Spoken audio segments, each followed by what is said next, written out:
Good evening to our global audience and many thanks for tuning into the Friday edition of Primetime News. I'm Michael Madimba, leading tonight's bulletin. In a display of recognition for excellence in the public service, the Zambezi Regional Council was applauded by Secretary to the Cabinet, George Simata. The Council successfully hosted the African Public Service Day commemoration, which concluded on Thursday. During the event, Simata emphasized the paramount importance of institutionalizing effective mechanisms for good governance, performance, as well as compliance across all public sector institutions. So, ladies and gentlemen, in conclusion, as we commemorate this very special event and looking forward to the next one, next year, we must be cognizant of the fact that quality and effectiveness of service delivery is measured by our recipients of our services, our citizens of this country. And very often, the bar keeps rising because we are not only dealing with Namibians, we are dealing with the global citizens. We don't save Namibians only. Therefore, we also must rise to what we need to do. Namibia, therefore, has no choice but to find a niche and optimize her benefits by building capacity for competence across the board, quality products and services for competitiveness in order to survive. One of the greatest hallmarks of a public servant is when you receive a letter from a citizen and you acknowledge it. That's very important. You receive a letter and you acknowledge it. On to our next story. In a press conference held on Thursday, Mahongora Kaviwa, the Secretary General of the Trade Union Congress of Namibia, expressed grave concerns about the behavior of the Director General of the Anti-Corruption Commission, Paulus Noah. Now, Kaviwa boldly highlighted that Noah's actions reflect a sense of carelessness towards the welfare of the Namibian people, raising questions about his commitment to upholding their interests. Let's now listen to the Secretary General's remarks.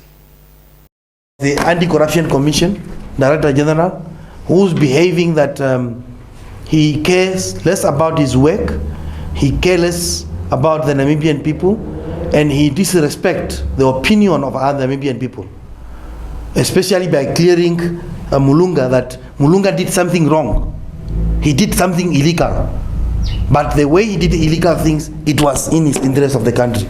I don't know which law mandated him to determine the matter whether it's in the interest of the country or in the interest of the country. His role is to determine whether the public resources are being used in line with the laws and procedures set late. So you see his behavior is becoming a concern to us. Now, in a memorial ceremony held in the capital earlier today, the St. John's Apostolic Faith Mission Church underwent a heartfelt rebranding, now known as the Father Chiyombo St. John's Mission Church. This decision comes following the recent passing of Archbishop Daniel Chiyombo, who passed away a fortnight ago.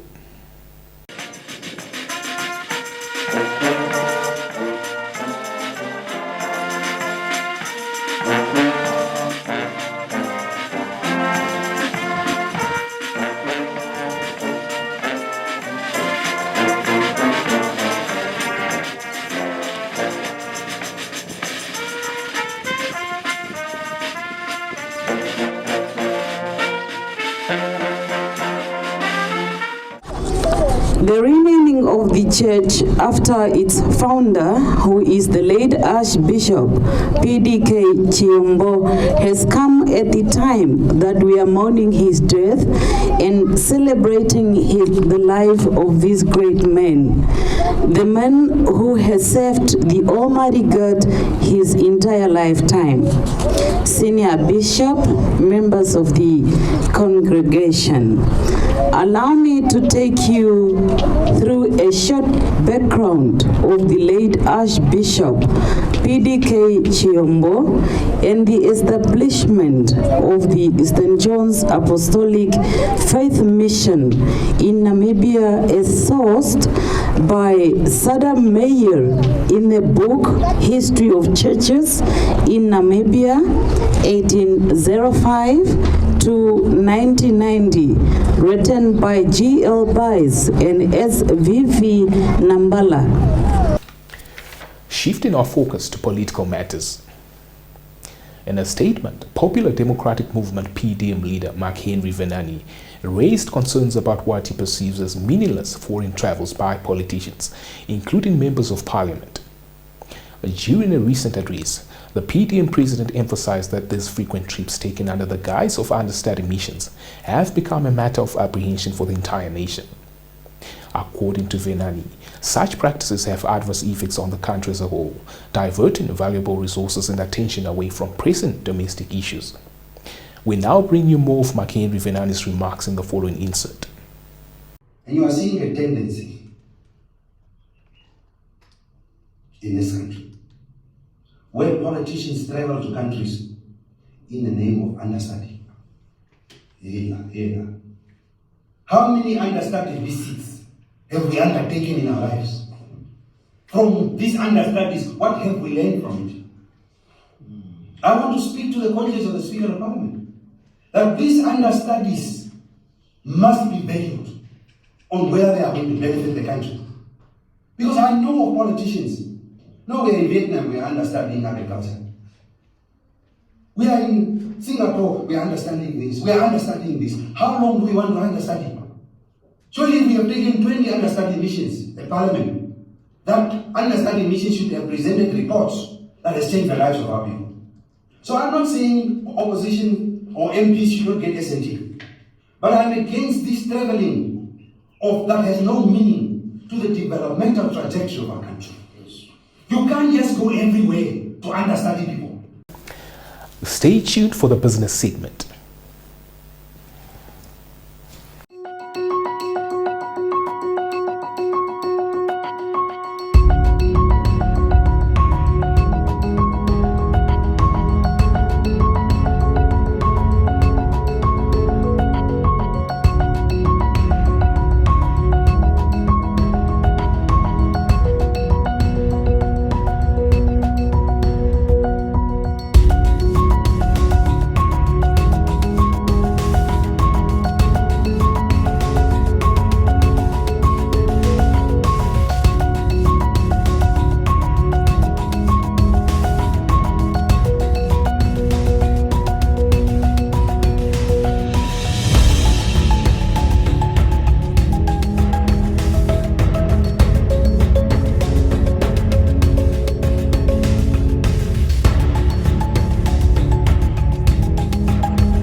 Welcome to the Primetime Biz segment where business and economics are topical.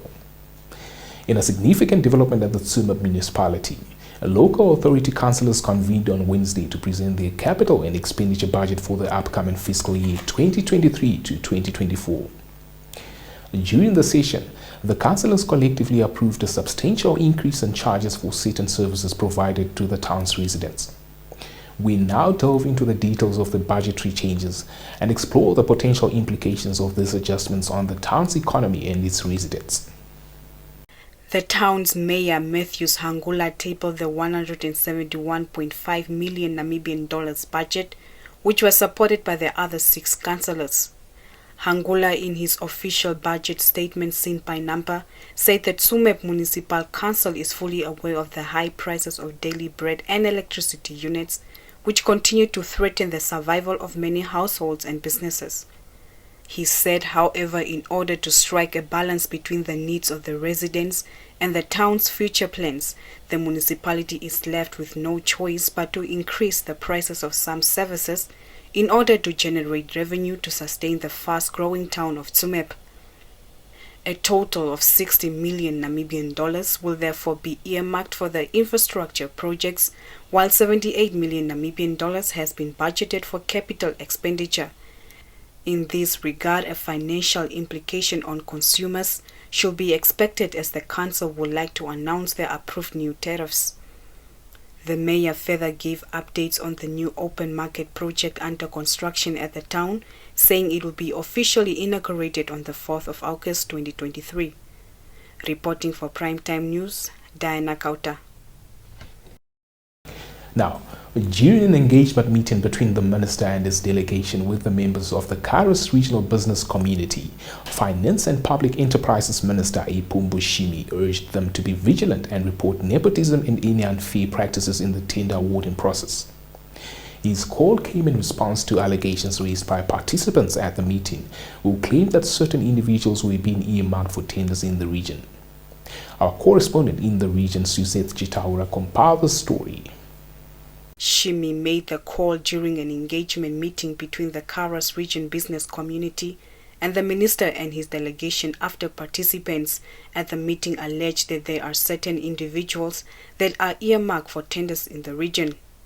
Shimi stated the law is very clear that tenders should be given to the most responsive bidder and that people in public offices managing tenders should ensure tenders are given to those that can deliver, so they do not end up with unfinished projects as they currently have.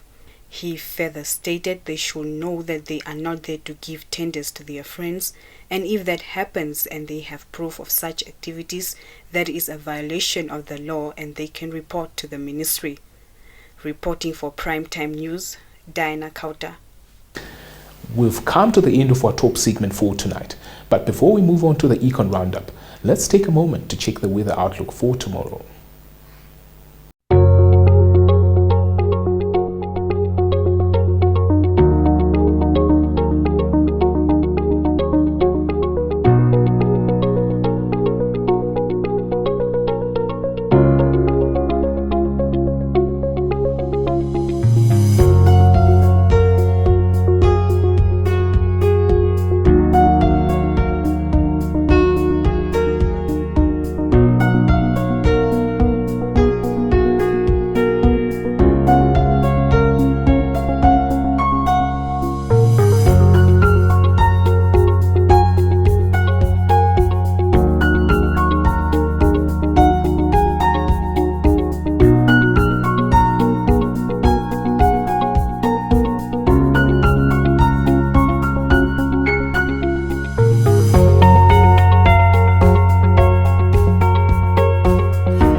Welcome to Sport Planet, your go-to segment for all things sport in action. Cycling jolts the segment into life. 8 Namibian cyclists will be representing the country at the inaugural International Cycling Union World Championships set for Glasgow, Scotland next month. The 2023 championships, taking place from the 3rd to the 13th of August 2023, comprise all of the major cycling disciplines such as road cycling, BMX, mountain biking, as well as track cycling, and will include both male and female competitions. Para disciplines will also be staged alongside the able-bodied competition. The inaugural event will be the single biggest cycling event in history, bringing together 13 existing individual cycling world championship disciplines into one mega event. On to the action-packed FIFA Women's World Cup. Argentina launched a thrilling comeback to deny South Africa a first win ever at the Women's World Cup today, as England geared up to stake their claim for a place in the last 16. South Africa were cruising to a historic first win in 5 matches at the World Cup after goals by Linda Motlalo and Thembi Kgatlana either side of half-time in Dunedin, New Zealand. But Argentina pulled one back via a stunning Sophia Brown strike at the 74th minute and then drew level 5 minutes later when Romina Nunes headed home. Your sports roundup is up next.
And with that, it's time for me to sign off for the night.